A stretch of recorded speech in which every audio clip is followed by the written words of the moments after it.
Dr. Hansol Kim stared at his computer screen, his eyes wide with disbelief. The signal pattern he'd just detected wasn't like anything he'd seen before. It was 3 in the morning at the Global Space Research Institute in Neo-Seoul, and the quiet hum of machines filled the empty lab. He rubbed his tired eyes and reached for his coffee cup, only to find it empty. The pattern on his screen pulsed with a steady rhythm that couldn't be natural. After 20 years of searching the stars for signs of life, he might have finally found something real. "This can't be right," he whispered to himself, his fingers flying across the keyboard. The signal was coming from the Andromeda Galaxy, but it was stronger than any signal they'd ever picked up from that far away. He double-checked his equipment, then triple-checked it. Everything was working perfectly. Hansol picked up his phone and called the Institute's director. He knew she wouldn't be happy about a middle-of-the-night call, but this couldn't wait until morning. "Director Kang, I'm sorry to wake you, but you need to see this right away." 30 minutes later, Director Kang stood behind Hansol's chair, her usual neat appearance replaced by hastily combed hair and a wrinkled lab coat. Her eyes narrowed as she studied the screen. "Show me the pattern analysis again," she said, leaning closer. Hansol pulled up the data breakdown. "Look at this sequence here." He pointed to a repeating section. "It's a mathematical pattern, but it's so complex that our best computers can barely begin to understand it. It's like giving a multiplication table to a cat." More scientists arrived as the night went on. By sunrise, the lab was buzzing with activity. Teams of researchers argued over the data, ran tests, and made calls to other space research centers around the world. Nobody went home. 3 days later, Hansol sat in the same chair, surrounded by empty coffee cups and half-eaten sandwiches. He hadn't slept more than a few hours, but he couldn't rest. Not now. The signal had changed. "Everyone, come look at this," he called out. The tired scientists gathered around his screen. The pattern was shifting, becoming clearer, more ordered. Numbers began appearing in the data stream. Those are prime numbers," someone whispered. "Not just prime numbers," Hansol said, his voice shaking with excitement. "They're being arranged into a grid. I think it's becoming an image." The scientists watched in amazement as the numbers formed a perfect circle on the screen. Then, slowly, the circle transformed into a sphere. More patterns emerged, creating what looked like a star map. "It's a map of our solar system," Director Kang said softly. "They're showing us they know where we are." Suddenly, all the screens in the lab lit up with the same image. A new pattern appeared, different from the others. It took their computers 6 hours to decode it into something they could understand. When they finally did, Hansol's hands trembled as he read the message aloud. "People of Earth, we have been watching. We are the Sung Dynasty. We come with knowledge beyond your understanding. Prepare for our arrival in 7 days." The news spread across the globe like wildfire. Some people panicked. Others celebrated. Governments held emergency meetings. Military forces went on high alert. But at the Research Institute, Hansol and his team worked nonstop to learn everything they could about the signal and its senders. "The math they're using," Hansol explained to a room full of world leaders on a video call. "It's like they're speaking a language made of pure numbers. But it's not just advanced. It's perfect. Too perfect." On the 6th day, Hansol made another discovery. Hidden deep in the signal was a tiny flaw, a small pattern that didn't fit with the rest. He stayed up all night studying it, wondering if it meant anything. As the sun rose on the 7th day, the sky above every major city on Earth lit up with strange lights.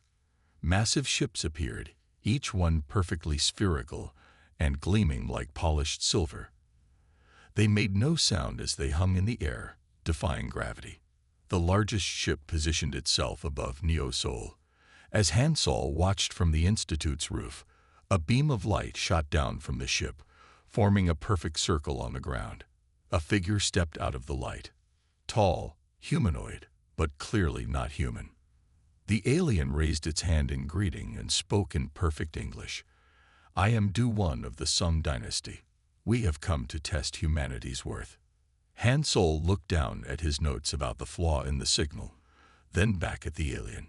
Something didn't feel right about all this. But as camera flashes lit up the morning sky and the world held its breath, he knew that humanity's greatest challenge was about to begin. 3 days after the arrival of the Sung dynasty, Han Sol sat in a large meeting room at the United Nations headquarters in New York. The room was packed with world leaders, scientists, and military commanders. Du-1, the alien ambassador, stood at the front of the room, his silver skin gleaming under the bright lights. Your species is young, Du-1 said, his voice smooth and clear. We have watched you grow from simple tool users to space explorers in a very short time. But now you face a choice. Han Sol watched as Du-1 raised his hand. A small silver ball floated from his palm and expanded into a large screen in midair. Everyone in the room gasped. The screen showed images of amazing technology, cities that floated in the sky, ships that could travel between galaxies in days, and machines that could heal any disease. This could all be yours, Du-1 continued. But first, you must prove you are ready for it. We offer you a challenge. The room grew very quiet. Han Sol felt a chill run down his spine as Du-1's pure black eyes swept across the audience. 3 puzzles, Du-1 announced. Solve them within 1 Earth year, and we will share all our knowledge with you. Fail, and Earth will become a protected territory under our rule. For your own good, of course. The room exploded with angry voices. The president of the Global Council stood up, her face red with anger. You're threatening us. We haven't done anything to you. Du-1 tilted his head slightly. This is not a threat. It is an opportunity. You may refuse the challenge if you wish, but know that we will not leave Earth unprotected in a dangerous galaxy. The choice is yours. Prove yourselves or accept our protection. Han Sol raised his hand. He didn't know why he did it. His heart was beating so fast he could barely think. But something about Du-1's perfect manner bothered him. Yes, Dr. Kim, Du-1 said, knowing his name without being told. What kind of puzzles? Han Sol asked, his voice steadier than he expected. Du-1's face showed what might have been a smile. The kind that took our civilization centuries to solve. But you will have tools to help you. He waved his hand, and 3 small crystal cubes appeared on the table in front of Han Sol. These contain all the data you need. The first puzzle involves quantum mathematics beyond your current understanding. The second deals with predicting chaos patterns in complex systems. The third, Du-1 paused. The third we will reveal only if you solve the first 2. Captain Ji-Hoo Park, who sat next to Han Sol, picked up one of the cubes.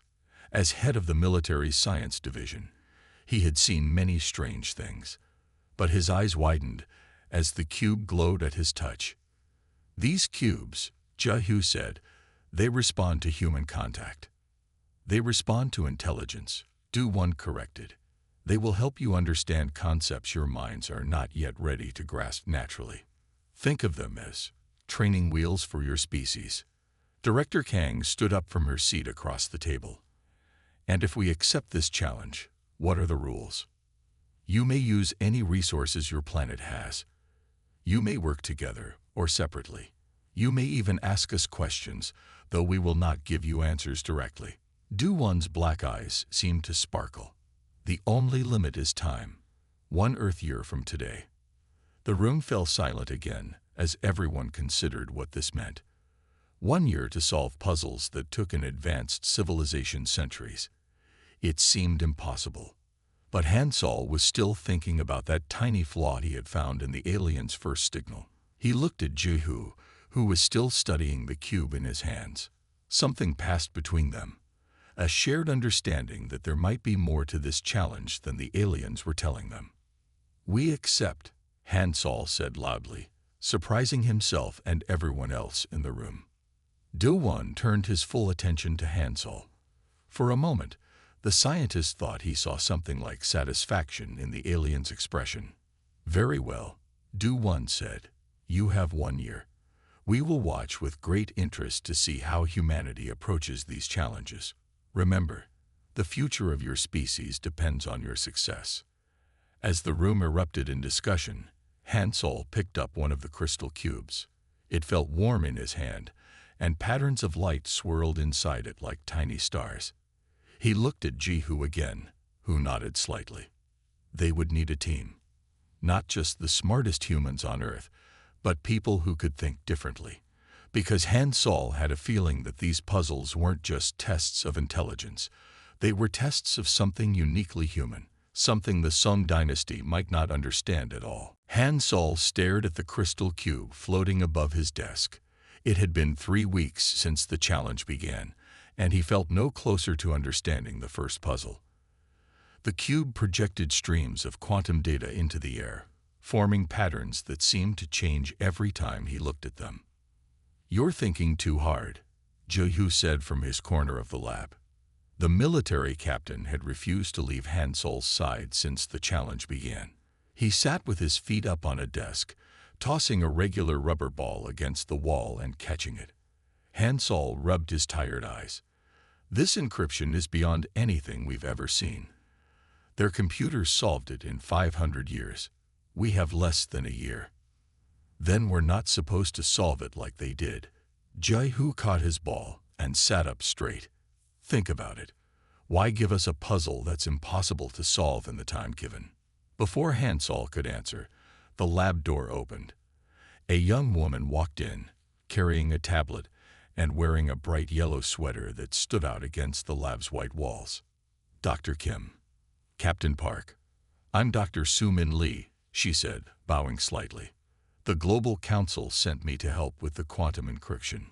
Hansol looked at her doubtfully. She seemed very young to be a doctor of anything. "What's your field?"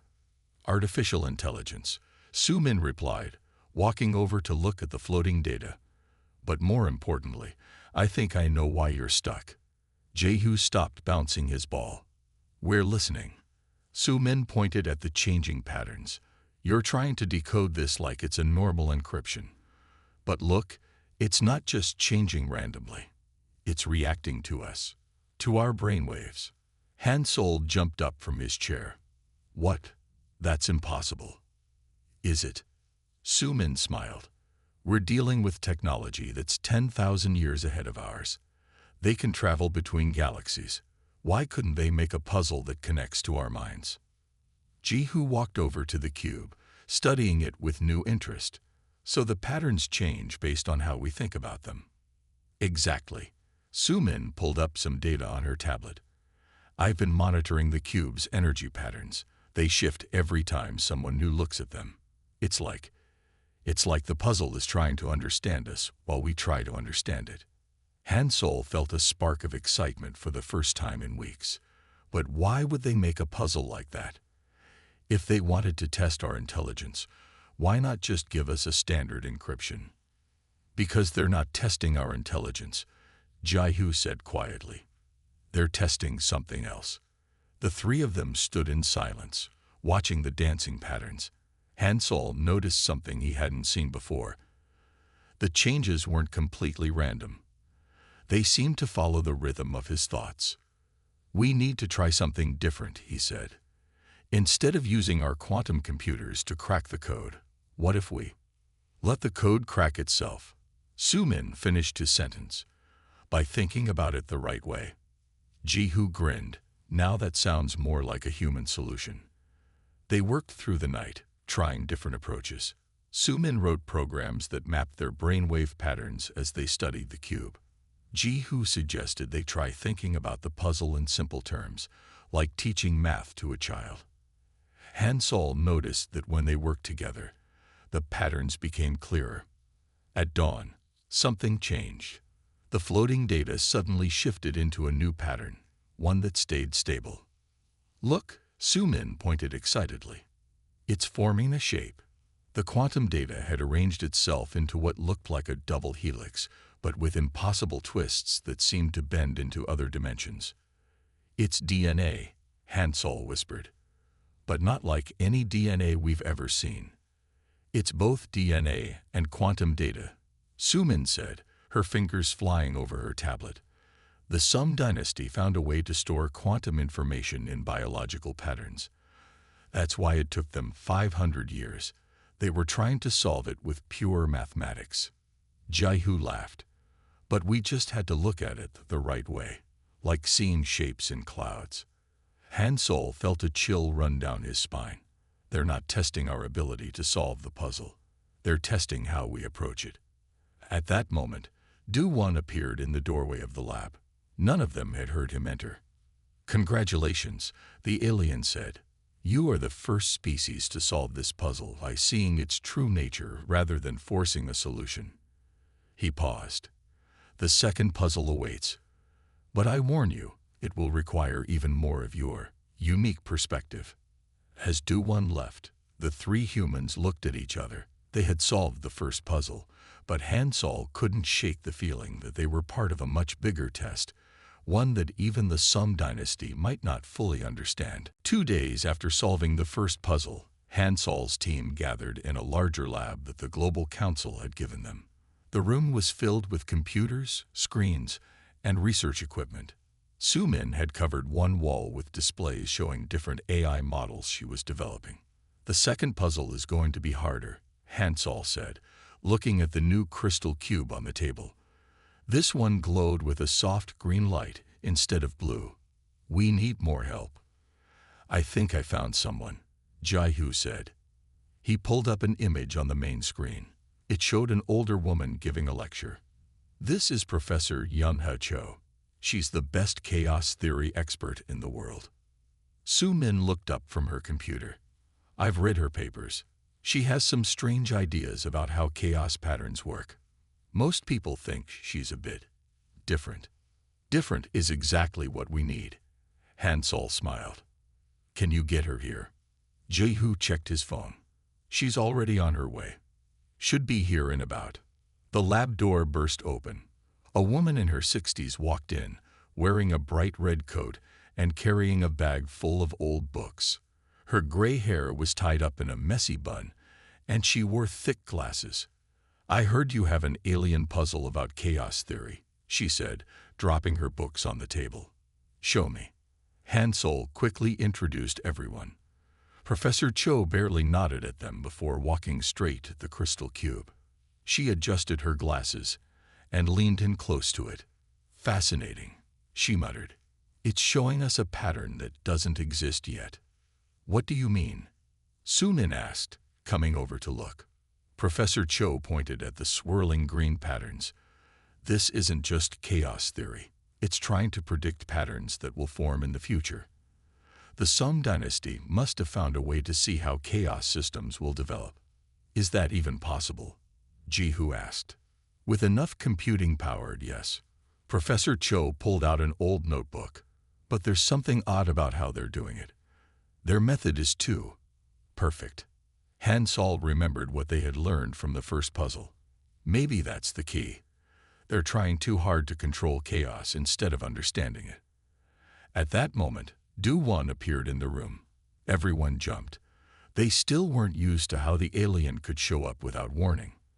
I see you have added to your team, Du-1 said, looking at Professor Cho with interest. You believe she can help you predict the unpredictable.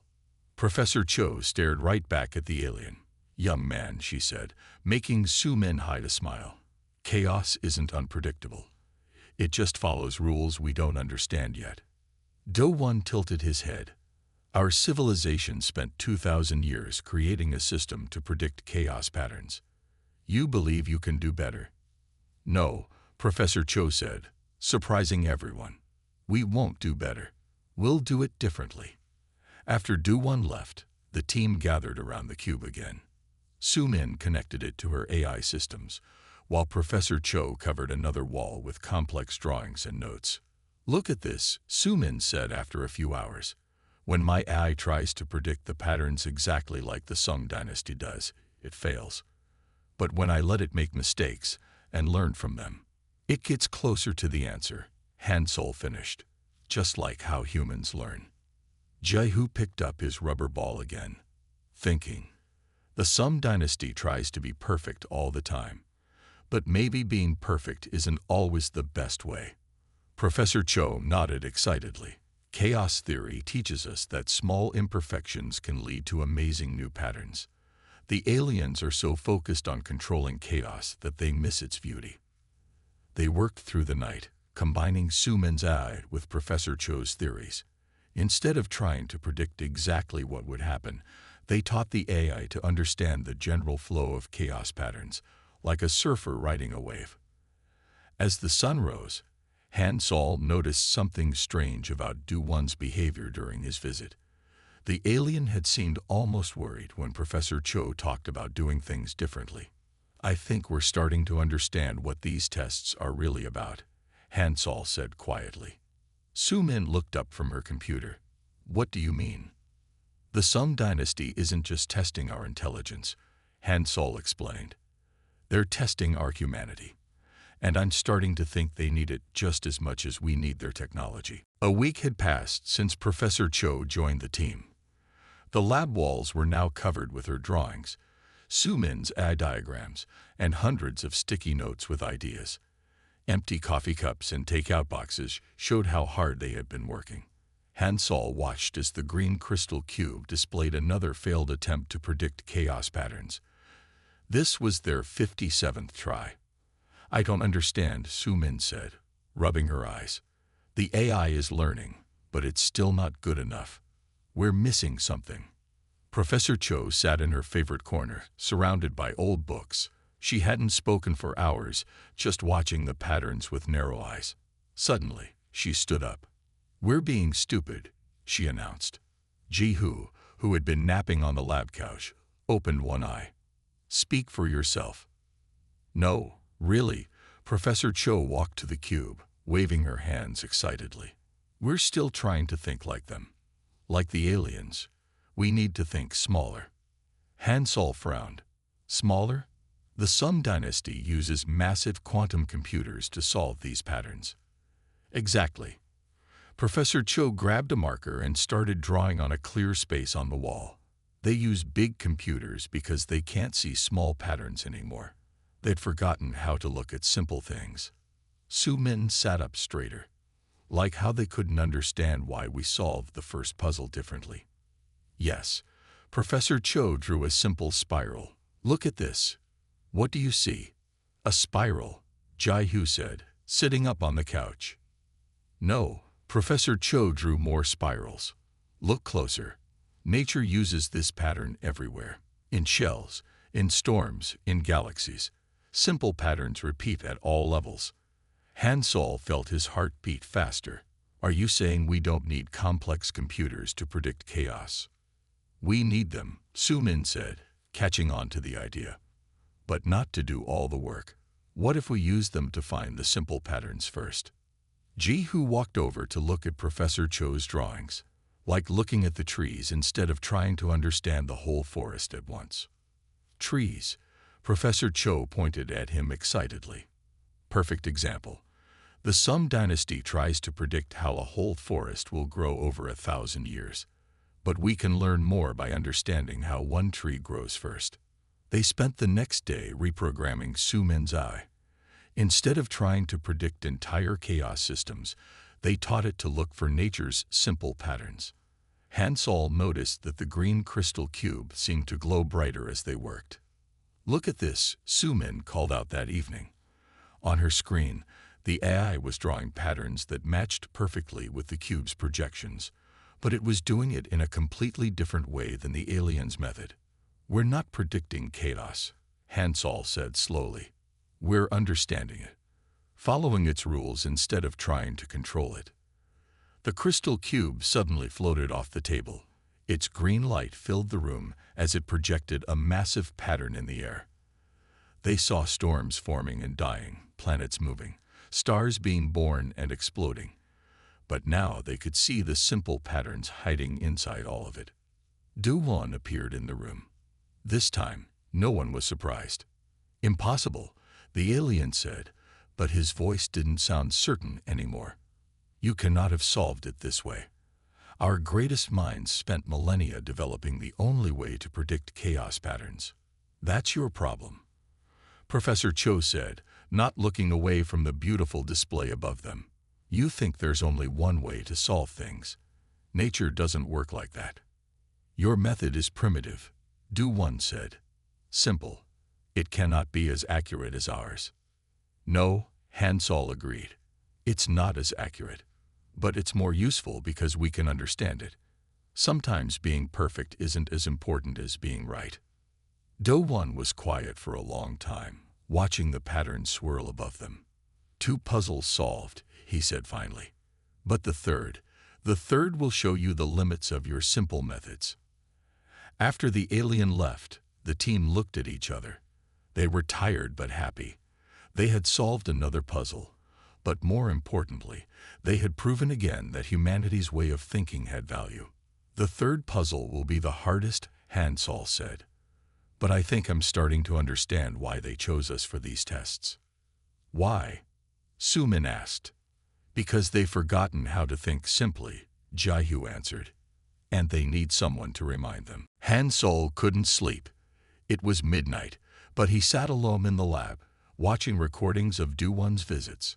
Something had been bothering him about the alien's behavior, and he needed to understand what it was. I thought I'd find you here, Jihu said, walking into the lab with 2 cups of coffee. He handed one to Han Sol. What's on your mind? Watch this. Han Sol played a video of Du One reacting to their solution of the second puzzle. Look at his face when Professor Cho talks about simple patterns. Jihu leaned closer to the screen. He looks scared. Exactly. Han Sol played another clip. And here, when Su Min explained how her eye learns from mistakes. See how he steps back. It's like he's uncomfortable with the whole idea. Su Min walked in, carrying her tablet. She often worked late too. What are you 2 doing? Han Sol thinks he's found something strange about Du One, Jihu explained. Su Min sat down with them. Actually, I've noticed something odd too. My AI has been analyzing the Sung dynasty's behavior patterns. They never make mistakes, never hesitate, never show surprise. Except when we solve the puzzles in unexpected ways, Han Sol finished. Professor Cho arrived next, despite the late hour. Good, you're all here. I've made a discovery. She spread out some old papers on the table. Look at these patterns from the first 2 puzzles. There's something hidden in them. The team gathered around. Professor Cho pointed to certain parts of the patterns that seemed to repeat. These aren't just tests, she said. They're showing us something about their civilization, something they might not even know they're showing. Han Sol felt a chill run down his spine. They're perfect solutions, they're advanced technology. It's like they're trapped by it. What do you mean? Jihu asked. Think about it. Han Sol stood up and started pacing. They've spent thousands of years making everything perfect. Their math, their science, their predictions.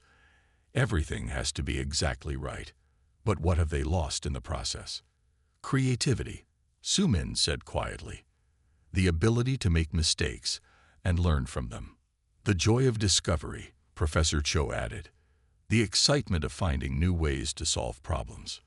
Jihu picked up his rubber ball and threw it against the wall, catching it as it bounced back.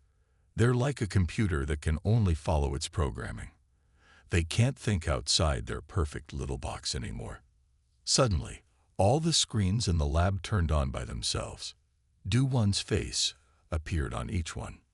You are discussing things you do not understand, the alien said, but his voice sounded different, less certain. I think we understand more than you wanted us to, Han Sol said boldly. These puzzles aren't just tests for us. They're a cry for help. Do One was silent for a long moment. Our civilization has achieved perfection. We have eliminated error, disorder, and uncertainty. And that's exactly your problem, Professor Cho said. Nature needs uncertainty. Life needs the freedom to make mistakes. Without that, you can't grow anymore. You're stuck, Su Min added. Your perfect technology has become a perfect prison. Do-Won's image flickered. For the first time, they saw real emotion on his face. The third puzzle. It was meant to be impossible. To prove that your primitive methods would fail in the end. But you're afraid we might solve it anyway, Jiahu said. Aren't you? If you succeed. Do-Won paused. It would mean that everything we believed about progress and perfection was wrong. Hansol stepped closer to the screen. Not wrong. Just incomplete. You've climbed so high that you've forgotten how to take small steps. Maybe that's why you really came to Earth. The screens went dark. The team looked at each other, understanding dawning on their faces. The Sung Dynasty isn't testing us to see if we deserve their technology, Hansol said. They're testing us to see if we can show them a different way. A way back to creativity, Sumin said, to real growth. Then we'd better not disappoint them. Professor Cho picked up her marker. The third puzzle is coming, and I have some very imperfect ideas about how to solve it. As his team began working on new theories, Hansol looked out the lab window at the alien ships hovering in the night sky. He wondered if somewhere up there, Do-Won was watching them, hoping they would succeed. And maybe a little afraid that they would. The third crystal cube sat on the lab table, glowing with a deep red light. Unlike the others, this one was warm to the touch and seemed to pulse like a heartbeat. Do-Won stood before the team, ready to explain their final challenge. This puzzle took our civilization 2,000 years to solve, Do-Won said. It involves creating a new form of energy control, one that can power entire galaxies. Su-Min raised her hand. Like your ship's engines. Far more advanced, Do-Won replied. Your current understanding of physics cannot even begin to describe it. He touched the cube, and it projected a complex diagram into the air.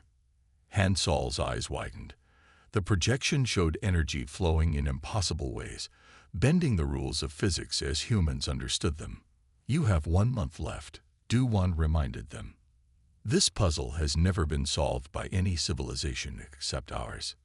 He paused, and none have ever solved it differently than we did. After Do-Won left, the team stared at the projection in silence. Even Professor Cho seemed overwhelmed. This is impossible, Su-Min whispered. The math behind this, it would take centuries just to understand it. Ji-Hu walked around the projection, studying it from different angles. Maybe we're not supposed to understand it completely. Remember what we learned about their perfect solutions. Hansol nodded slowly. They always try to control everything exactly. But maybe there's a simpler way to work with this energy. Professor Cho pulled out her marker and started drawing on the wall again. Look at how they're trying to control the energy. It's like they're building a cage for it. But energy doesn't want to be caged, Hansol said, getting excited. It wants to flow naturally. Su-Min turned to her computer and started typing. I'm going to program my AI to look for natural energy patterns, like how water flows in a river or how heat moves through the air. They worked through the day and night. Ji-Hu brought in videos of waves and windstorms, studying how nature moved energy on its own. Professor Cho covered more walls with drawings of simple energy patterns she found in nature. On the third day, Hansol woke up from a short nap to find Su-Min staring at her screen in shock. What is it? He asked, rushing over. Look at this, she pointed to her AI's latest simulation. When we stop trying to control the energy completely and just guide it instead, the simulation showed energy flowing smoothly, following natural patterns that looked nothing like the aliens' complex solution. It was beautiful in its simplicity. It's like a dance, Professor Cho said, watching the patterns. Instead of forcing the energy to move, we're asking it to partner with us. Ji-Hu grinned. The Sung Dynasty builds cages. We build dance floors. They spent the next week testing their theory. Instead of trying to control the energy totally like the aliens did, they created a system that worked with the energy's natural tendencies. It wasn't as perfect as the alien solution, but it was more flexible and used less power. Do-One appeared just as they were finishing their final tests. He watched their demonstration in complete silence. "This is not how it should work," he said finally. "Your solution is imprecise, inefficient. It allows the energy too much freedom." "But it does work," Hansol said quietly. "Sometimes the best way to control something is to give it room to move naturally." Do-One stepped closer to their energy display. "In all our years of advancement, we never considered." He stopped, seeming lost in thought. "That's because you were looking for perfection," Professor Cho said kindly. "But nature isn't perfect. It's alive. Your solution." Do-One's voice sounded strange. "It uses 1/10 of the power our method requires. It can adapt to changes we never thought possible." He turned to face them. "You have solved the final puzzle, but not in the way we expected." As Do-One left the lab, the team felt both triumph and worry. They had solved all 3 puzzles, but they had done it by showing the aliens a completely different way of thinking. "What happens now?" Su-Min asked. Hansol looked at the red cube, still pulsing like a heartbeat. "Now we find out if the Sung dynasty is ready to learn something from us." 3 days after solving the final puzzle, Hansol's team was called to a meeting at the Global Council headquarters. The huge meeting room was packed with world leaders, scientists, and military commanders. Do-One stood at the front, along with 3 other members of the Sung dynasty who had just arrived on Earth. "You have done something unprecedented," Do-One announced. "Not only have you solved all 3 puzzles within the time limit, but you have found solutions that our civilization never considered possible." One of the new aliens stepped forward. Unlike Do-One's silver skin, this one had a slight blue tint. "I am Neri, chief scientist of the Sung dynasty. We have spent the last 3 days studying your methods." Hansol noticed that Neri's voice showed more emotion than Do-One's usually did. He wondered if the aliens were already starting to change. "Your solutions are imperfect," Neri continued. "They leave room for error. They rely on unpredictable patterns. They should not work better than ours." She paused. "And yet they do." Professor Cho couldn't help herself. "That's because perfection isn't always the best goal. Nature itself isn't perfect, but it works beautifully."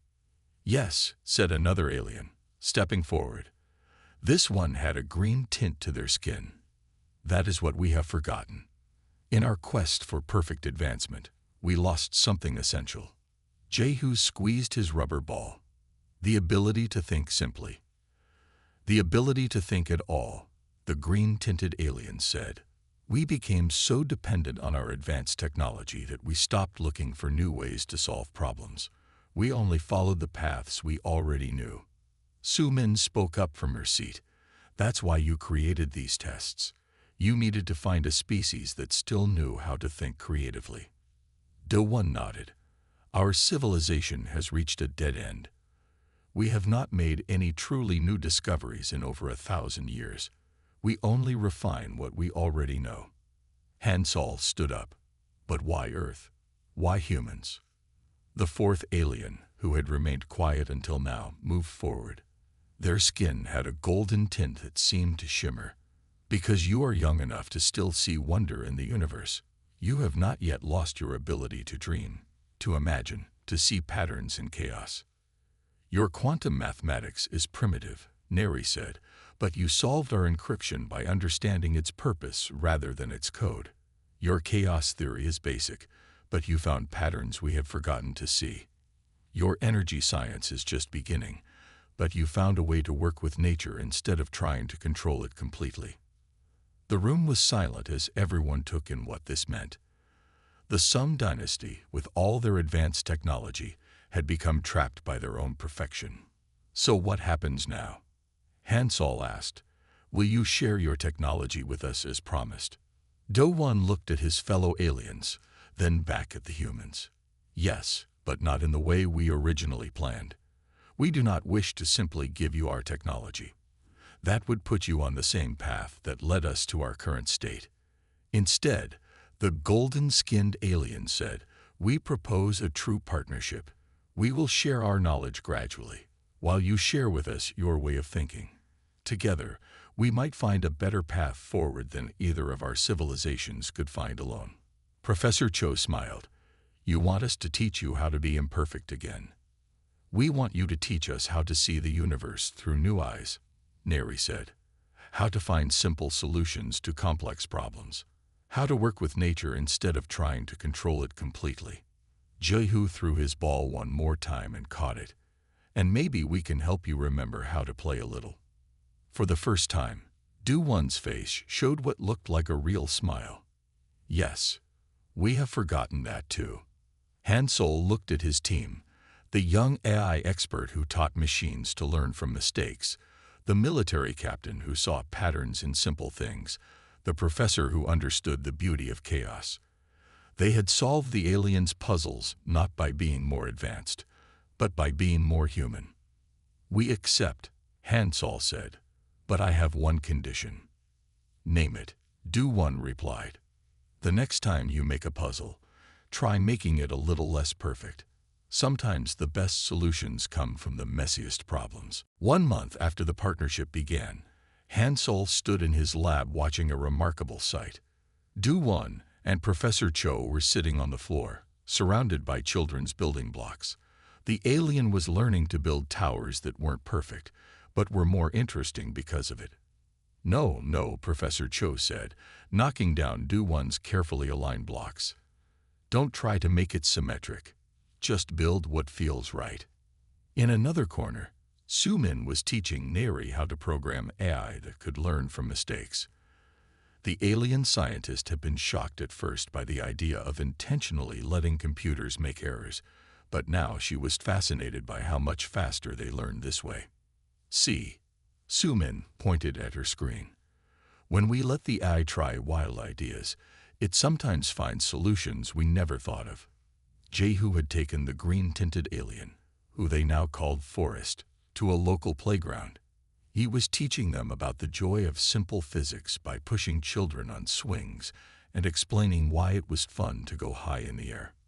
The golden-skinned alien, whom they called Dawn, spent time in art classes, learning how humans could create beauty without perfect measurements or exact calculations. Today, they were trying to paint a sunset, and their hands were covered in messy colors. Hansol smiled as he watched all this. The Sung dynasty was learning to be less perfect, and it was changing them in amazing ways. Their skin colors had started to show more variation, their voices had more emotion, and they had even started giving themselves names that weren't just sounds. "Quite a change, isn't it?" Director Kang said, walking into the lab.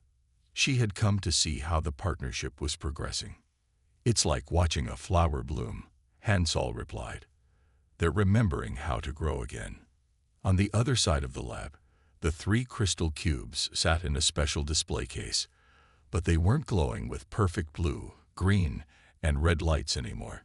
Instead, their colors shifted and changed, mixing together in unexpected ways. "The council wants an update," Director Kang said. "How is the technology exchange going?"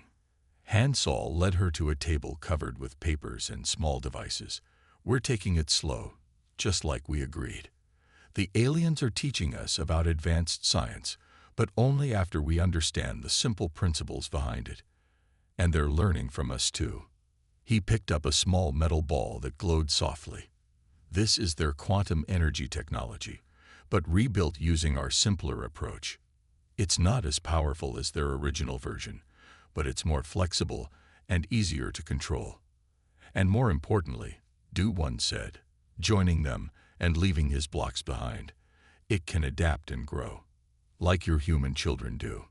Director Kang nodded approvingly. "And what about the other alien ships? Are they all accepting this new approach?" "Most of them," Hansol said. "Some think we're moving backward by becoming less perfect, but when they see how much new progress we're making together, they start to understand." Just then, Sumin called everyone over to her computer. "Look at this. We combined our simple AI methods with their quantum computing. The results are amazing." The screen showed a simulation of stars and galaxies, but it was different from the aliens' perfect predictions. This one showed the beauty of cosmic chaos, the way stars really formed and moved in nature.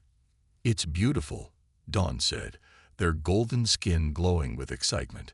"We had forgotten that the universe isn't meant to be controlled. It's meant to be discovered." As Hansol looked around the lab at humans and aliens working together, he remembered how afraid they had been when the Song dynasty first arrived.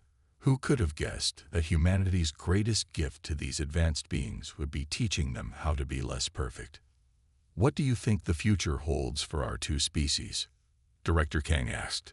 Hansol watched as Professor Cho showed Do-1 how to make a block tower that looked like it should fall over, but somehow stayed standing. "I think we'll explore the universe together," he said. "They'll show us incredible new technologies, and we'll show them incredible new ways to think. And maybe we'll both learn that the best solutions come when you're not afraid to knock down your blocks and build something completely new." Do-1's tower fell over with a crash, and for the first time, they heard an alien laugh. It was an imperfect sound, and that made it perfect.